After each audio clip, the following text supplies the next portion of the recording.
Number 1. Megan Huntsman.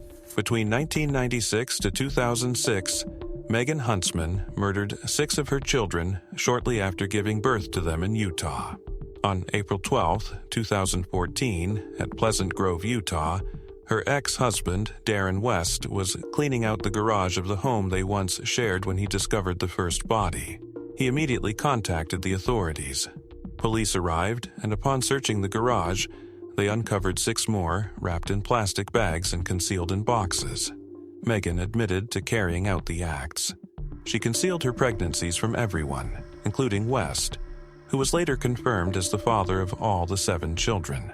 Megan pleaded guilty to the crimes, and she was sentenced to 5 years to life in prison at the Utah prison. Number 2. China Arnold. China Arnold guilty of the crime of aggravated murder for the death of Paris Talley in the early hours of August 30th, 2005, in Dayton, Ohio. China Arnold and her boyfriend, Terrell Talley, rushed their 28-day-old daughter, Paris Talley, to the hospital.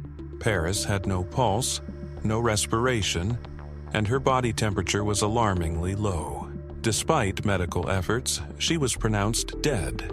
Doctors were puzzled by her internal injuries, which lacked external burns. An investigation revealed that Arnold and Talley had argued about Paris's paternity on the night of the incident. In a fit of rage, Arnold placed her infant daughter in the microwave for about 2 minutes. The intense heat caused severe internal injuries to Paris, leading to her death. Arnold was convicted and sentenced to life in prison without the possibility of parole. Number 3. Andrea Yates. His 5 children had been drowned in the bathtub by their own mother, his wife, Andrea Yates. Andrea Yates committed an unthinkable act that shocked the nation. In a span of less than an hour, she systematically drowned her 5 children in their family's bathtub. On the morning of June 20th, 2001, Rusty Yates, her husband, left for work, leaving Andrea alone with their children, contrary to medical advice that she should not be left unsupervised because of her mental illness. Rusty's mother, Dora Yates, was scheduled to arrive an hour later to assist. In that brief window, Andrea filled the bathtub and one by one drowned her children. She started with Paul, Luke, and John, placing their bodies on her bed after the act. She then drowned Mary, leaving her floating in the tub. When Noah entered and inquired about Mary, he attempted to flee upon realizing the situation, but Andrea caught and drowned him as well, leaving him in the tub alongside Mary. After ensuring all her children were deceased, Andrea calmly called 911, repeatedly requesting police assistance without specifying the reason. She then contacted Rusty, instructing him to return home immediately. Andrea Yates readily confessed to the killings, attributing her actions to a belief that she was saving her children from eternal damnation. She was sentenced to life imprisonment with the possibility of parole after 40 years. However, she was later found not guilty by reason of insanity and committed to a mental health facility. Number 4. Diane Downs. My whole life, even as a child, all I really thought about, I used to carry dolls around on a pillow, and I wanted to be a mom. On the night of May 19, 1983 at Springfield, Oregon, Diane Downs arrived at Mackenzie Willamette Hospital with her 3 children, Christy, 8, Cheryl, 7, and Danny, 3, who had been shot at close range. Cheryl was pronounced dead upon arrival. Christy had suffered a stroke, and Danny was paralyzed from the waist down. Diane herself had a non-life-threatening gunshot wound to her left forearm. Diane claimed that a bushy-haired stranger attempted to carjack her on a rural road, shooting her and her children. However, investigators found inconsistencies in her story. The turning point came when Christy, after recovering her speech, testified that her mother was the shooter. Investigations revealed that Diane had been having an affair with a married man who did not want children, so she decided to eliminate her children to be with the man. She was convicted and sentenced to life in prison plus 50 years. She tried escaping prison once but was recaptured. Number 5. Susan Smith. I want to say to my babies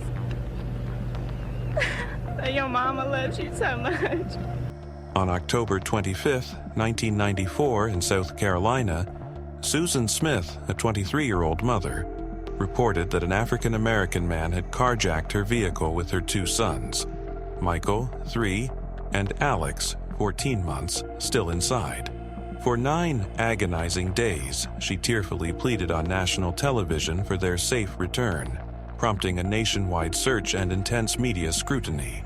However, inconsistencies in her account led investigators to question her story.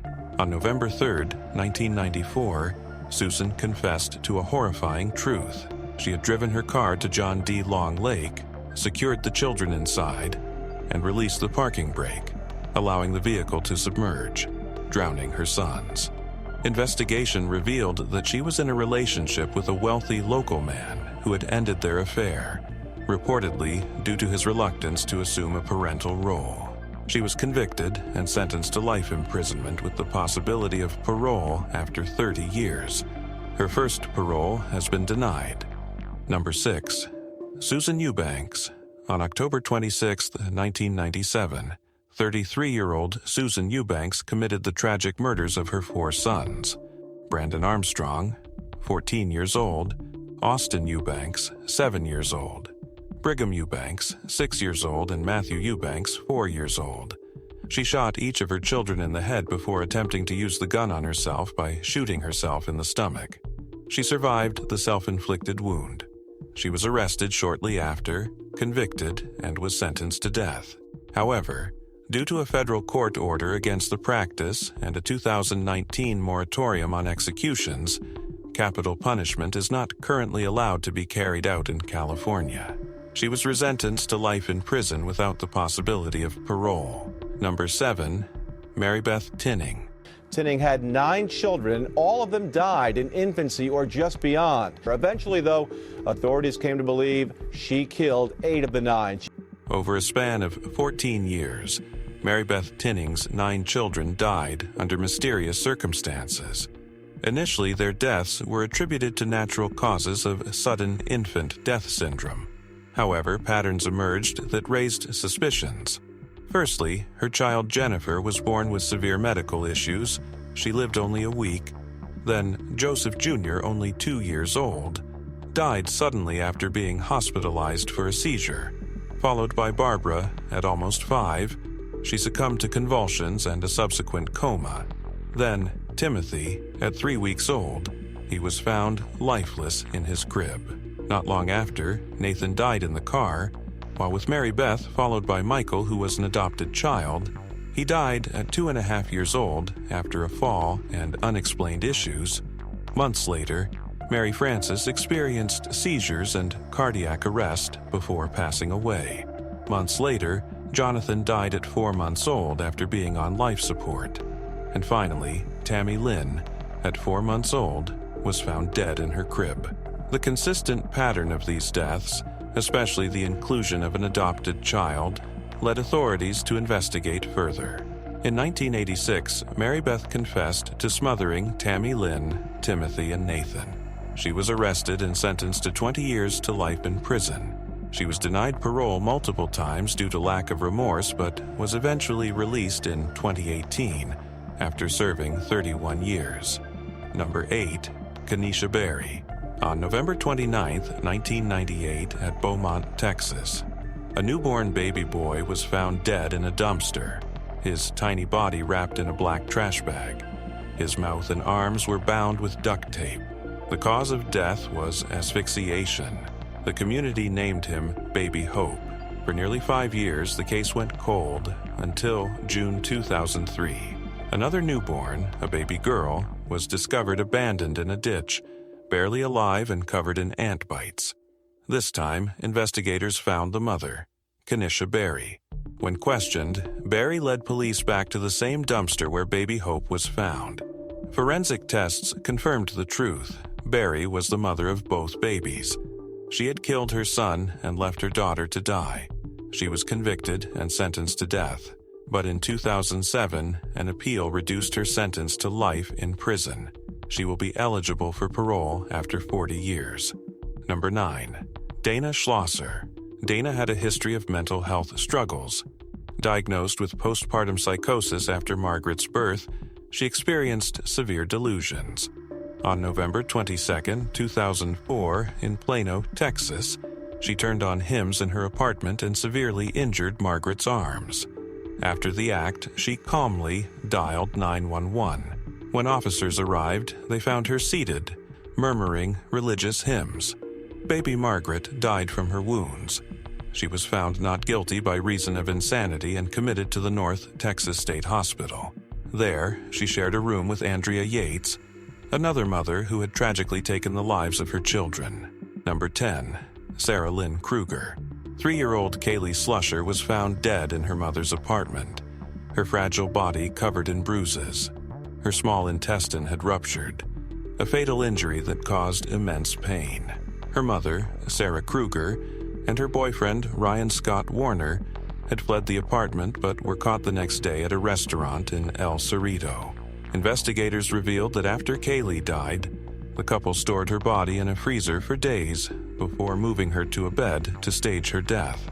Both Kruger and Warner suffered from severe addictions. In 2017, Sarah Kruger was convicted of first-degree murder with the special circumstance of torture and sentenced to life in prison without parole. In 2021, an appeal overturned the torture conviction, but her life sentence remains. Thank you guys for watching.